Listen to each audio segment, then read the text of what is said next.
Bismillahirrahmanirrahim. Assalamualaikum warahmatullahi wabarakatuh.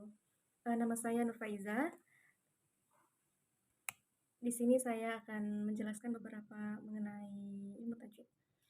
Dalam ilmu tajwid, sifat huruf hijaiyah atau disebut juga dengan sifatul huruf adalah karakteristik atau keadaan yang melekat pada suatu huruf hijaiyah. Dalam setiap huruf ini memiliki sifat-sifat tersendiri yang bisa jadi berbeda atau sama dengan huruf yang lain. Setiap huruf hijaiyah tersebut memiliki sifat huruf yang berbeda-beda. Saat mengucapkan huruf hijaiyah, umat muslim senantiasa harus memperhatikan sifat yang dimiliki setiap huruf tersebut. Jika mengabaikannya, maka akan mempengaruhi kesempatan atau kesempurnaan hasil pelafalan huruf tersebut. Misalnya, huruf hijaiyah diucapkan dengan menahan nafas atau mengeluarkannya secara samar. Nyaring, tipis, tebal, kuat, lunak, dan lain sebagainya. Untuk memahami lebih jelas, simak pembahasannya saat ini. Terbagi menjadi dua macam, yaitu sifat lazimah dan sifat aridah.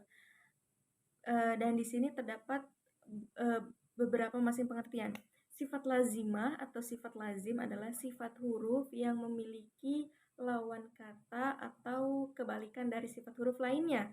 Contohnya yaitu jahar, syiddah, tawasud, isti'la, itbaq, dan izlak.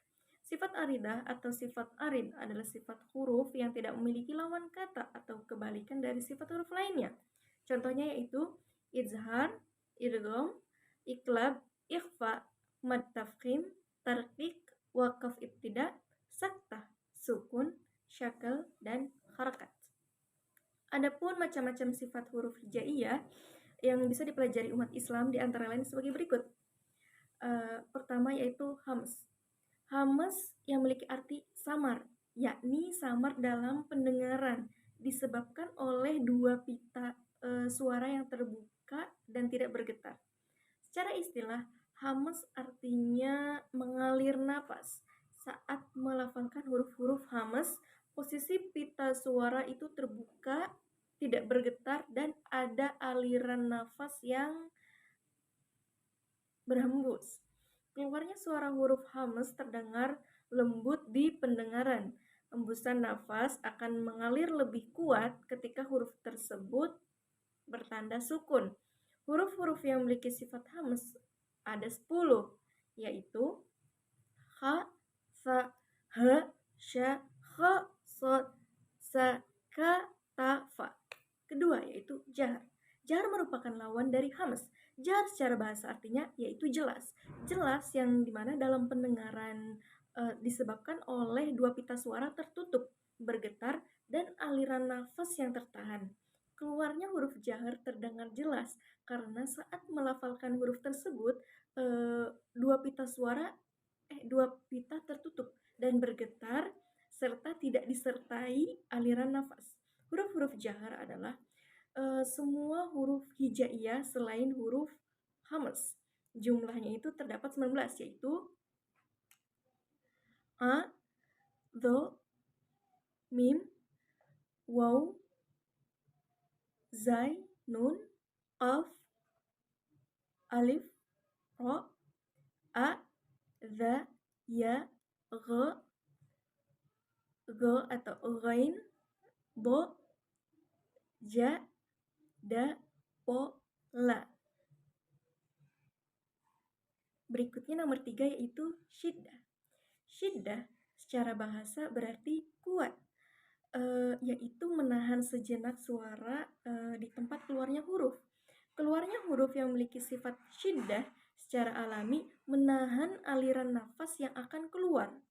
Suara huruf ini akan terhenti dan tidak bisa dilanjutkan.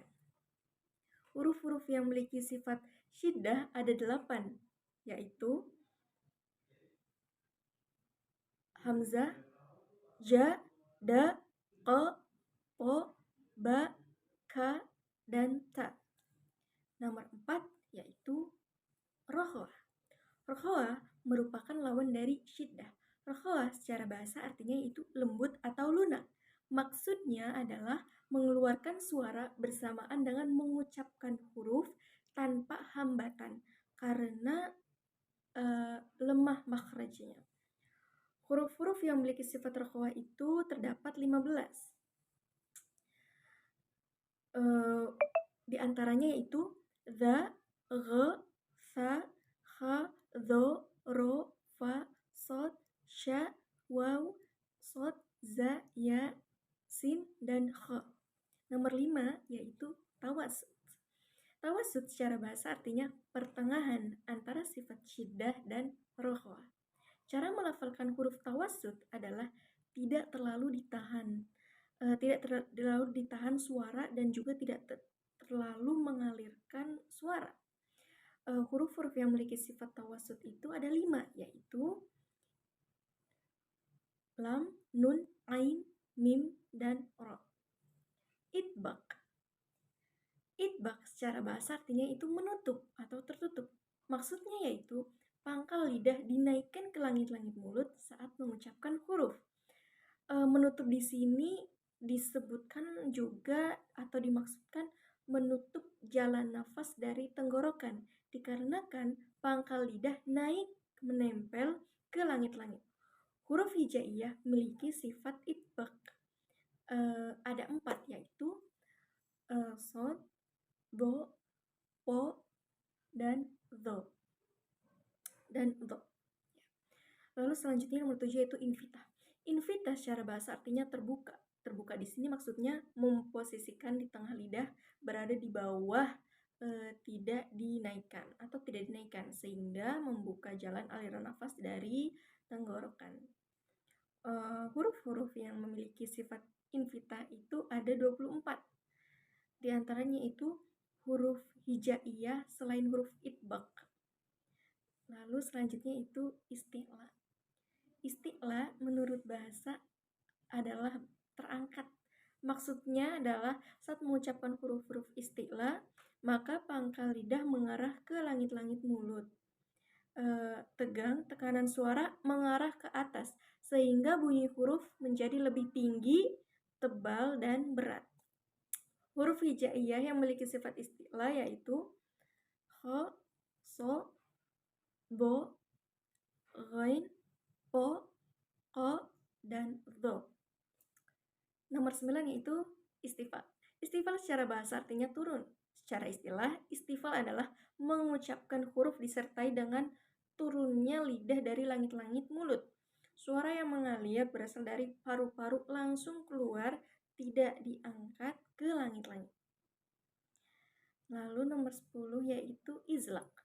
Izlaq secara bahasa bisa diartikan tajam, ujung, maupun fasih. Secara istilah, izlaq adalah ringan dan cepatnya pengucapan saat mengucapkan huruf dikarenakan keluarnya dari ujung lidah ataupun bibir tanpa hambatan. Huruf hijaiyah memiliki sifat izlaq, diantaranya yaitu fa, ro, mi, nun, lam, dan ba. Dan itu bisa disingkat faromin lubin. Nomor 11 yaitu ismat.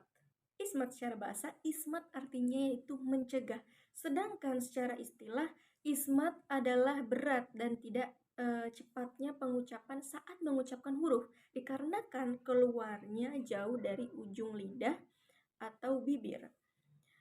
Dan sebab lain seperti naiknya lidah ke langit-langit yang menyebabkan sulitnya suara mengalir ke arah bibir. Huruf hijaiyah yang memiliki sifat ismat ada terdapat 22, yakni huruf-huruf selain izlaq. Lalu nomor 12 yaitu sofir. Sofir menurut bahasa artinya suara yang tinggi atau nyaring. Sedangkan menurut istilah, sofir itu bisa diartikan suara desis akibat dari jalur yang dilewati suara menyempit. Dan hasil suara ini menyerupai suara burung. Huruf sofir terdapat 3 yaitu so, za, dan sin. Nomor 13 yaitu qalqalah. Qalqalah menurut bahasa artinya bergetar atau bergerak. Sedangkan menurut istilah, qalqalah adalah pengucapan huruf sukun disertai dengan getaran suara pada makhrajnya sehingga terdengar suara yang kuat. Huruf qalqalah ini terdapat 5, diantaranya yaitu dal, jim, qa, po, ba, atau disebut juga baju di poko.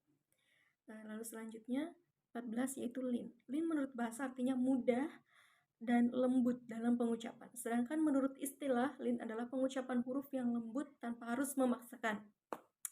Disebut huruf lin dikarenakan huruf tersebut berharakat sukun dan dengan diawali harakat yang tidak biasa. Misalnya, waw sukun biasanya didahului harakat dhammah. Namun waw sukun ini didahului fathah. Huruf lin itu terdapat 2, yaitu ya dan waw. Lalu selanjutnya itu inhiraf. Inhiraf menurut bahasa artinya condong atau miring. Sedangkan menurut istilah, inhiraf adalah huruf yang pengucapannya miring setelah keluar dari ujung lidah. Huruf inhiraf terdapat 2, yaitu terdapat 2 ya, huruf lam dan huruf ro. Huruf ro ini miring ke punggung lidah, sedangkan huruf lam ini miring ke permukaan lidah. Takrir. Takrir menurut bahasa artinya mengulangi, sedangkan menurut istilah, takrir adalah pengucapan huruf disertai bergetarnya ujung lidah. Huruf yang memiliki sifat takrir adalah ro. Nomor 17. Selanjutnya itu tafkhim. Tafkhim secara bahasa artinya tebal. Huruf hijaiyah yang memiliki sifat tafkhim harus dibaca tebal memenuhi mulut. Terdapat 2 huruf hijaiyah yang memiliki sifat tafkhim, yaitu huruf lam dan ro. Nomor 18 yaitu selanjutnya tarqiq. Tarqiq secara bahasa artinya tipis.